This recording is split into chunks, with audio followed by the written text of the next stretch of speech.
Hi, sisters. This is Natalie Bodley.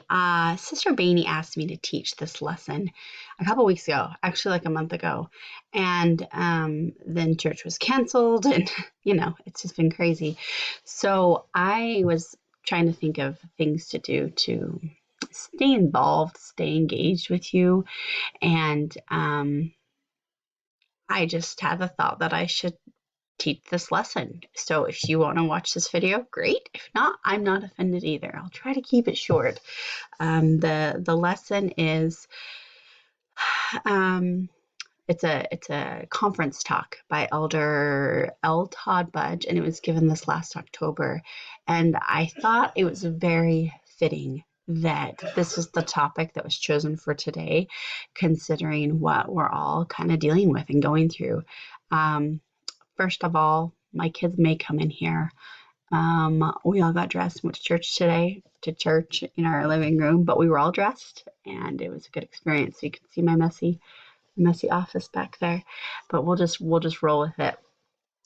So this talk was given, like I said, in October, and it starts off by saying that Elder Budge's son was serving a mission in Africa when he got really sick, and the hospital was just a tiny little hospital, nothing like what we have here. Didn't have everything it needed, but the missionary said that he was in his letters said that he was so full of joy and love, because he knew that Heavenly Father had his back and was taking care of him. And I thought, oh my goodness, that is exactly what we need right now, because we're all going through just something crazy. So the first quote was, trusting in the Lord includes trusting in his timing and requires patience and endurance that outlast the storms of life. This giant storm of life. And consistently and resiliently happy was the phrase that this young missionary used, despite his time of trial and not being able to serve. I know a lot of our missionaries are getting sent home right now, just because it's not safe and it's better to keep them in their homes. So let me move my face over. Like I said, you can close that too if you need to. The Elder Budge gave a quote by a poet, and he said, he's talking about sorrow and the process that it makes in us, in our hearts. He says, sorrow prepares you for joy. It violently sweeps out of everything out of your house so that new joy can find space to enter. It shakes the yellow leaves from the bough of your heart so that fresh green leaves can grow in their place. It pulls up the rotten roots so that new roots hidden beneath have room to grow. And whatever sorrow shakes from your heart, far better things will take their place. This reminded me, as I read this, is of a time almost 19 years ago. A lot of you have heard this story when my sister passed away. She was 21. I was 23. I had just gotten home from my mission. That's when we couldn't go till we were 21. I had gotten home from my mission about 6 or 7 months before this period of time when she passed away. She was in a car accident. Her and her husband had just gotten married, like 4 months before. She passed away in May, and they got married in January. And their life was good. They were just doing well. They had got married in the temple, got things figured out with Heavenly Father, and got married in the temple, and she died in a car accident. It was instant. It was sudden. Nobody got to say goodbye or anything to her. And what a very difficult time that was for us, for our family. I felt great sorrow. She was my little sister. I loved her. We got along great most of the time. And even today, I miss that friendship that I would have with her.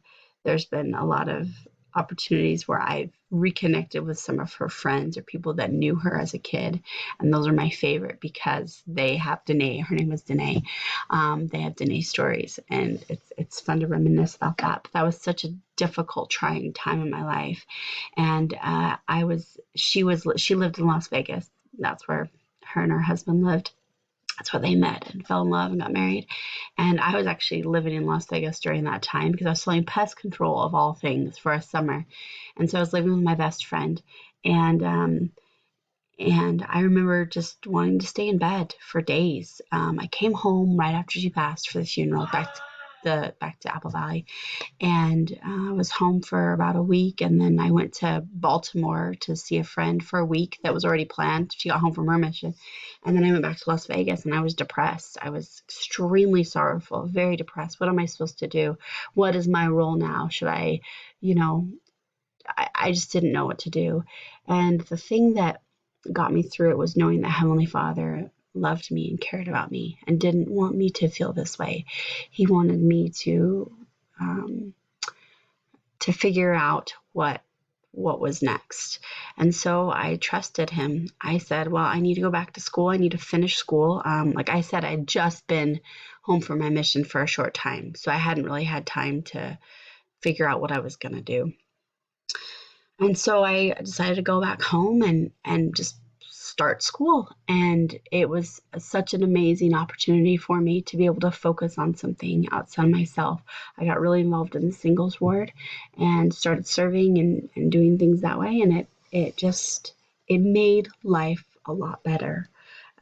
So I know that this is true. I know that when we're going through such sorrow right now or at times in our life, that joy comes after we've gone through that. And it wasn't until I went through that and a few other, crazy things that I met Chris and we fell in love and got married and, I finished school and was able to do so many good things. But my ability to love and to love other people greatly expanded. And I had been on a mission, so I really I had to learn how to love people, but I feel like it was even better. So the next part of the talk, he talks about the brother of Jared and the Jaredites and their process. They were in when they had to sail across to the promised land, and they had prepared everything. They had built their boats, done everything, and the brother of Jared said, well, what about light? We can't be all the way over there in darkness. And so the Lord made it possible for it to happen. But Jared, the brother of Jared, had to do those things, his part first before he could get there. Then he asked about air. How are we supposed to just deal with the air that we're breathing all the time? That's not healthy for us. And the Lord made it possible. And he said, you have to have faith that this is going to work out. Let's see. Jared said, the brother of Jared, I don't know why I keep saying that. The brother of Jared said, behold, O Lord, thou canst do this. We know that thou art able to show forth great power, which looks small unto the understanding of men. So then the brother of Jared and the Jaredites, they got on board. They got on board knowing that they had faith in Jesus Christ, that it would be okay. They had faith in Heavenly Father. They knew that it was going to be challenging and trying, but they also knew that they just had to do it. Sometimes we just have to get on board. Do you know that the Jaredites were on the boat for 344 days? 344 days on a boat. I feel like this is, day 10 of quarantine, not even that many days, and we're all kind of going crazy. But I encourage us to remember that the Jaredites were on the boat for 344 days. That's almost a year. That's like 11 months. I didn't do the math, but it's a long time. But they were okay. They survived. Nothing harmed them. And they made it to the promised land. And I feel like at the end of all this, that we will get to our promised land. I saw a little meme that said, don't worry, concerts are going to be rescheduled. Games are going to be sold out. Kids are going to be excited to go to school. I'm excited for that as an almost teacher. They're going to look forward to school and everything else.